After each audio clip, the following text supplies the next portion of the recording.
All right, Gauze Garage coming to you from Englewood, Florida, Cars and Coffee. And we're looking at a kit car, a modern Mustang, dressed as a 70 Mach 1. Shaker hood complete.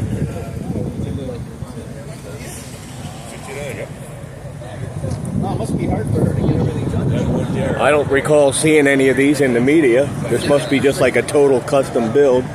And as you can see, it's got the 70 rear end pasted on. I don't know. Yeah, that's like a total custom body. I mean,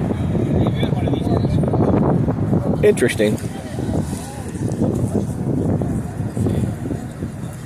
But, you know, look at that rear quarter. That's like 70. I don't know. It's hard to tell whether they grafted on a real one with the modern underpinnings or. But obviously, it looks like maybe a 05, 06, 07, 08. Not quite sure. But it's garnering a lot of attention here.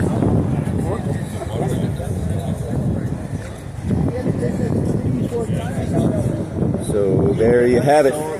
A modern rendition of a 70 Mach 1 on a modern Mustang chassis. This is Gauze Garage, Englewood, Florida, Cars and Coffee. Thank you.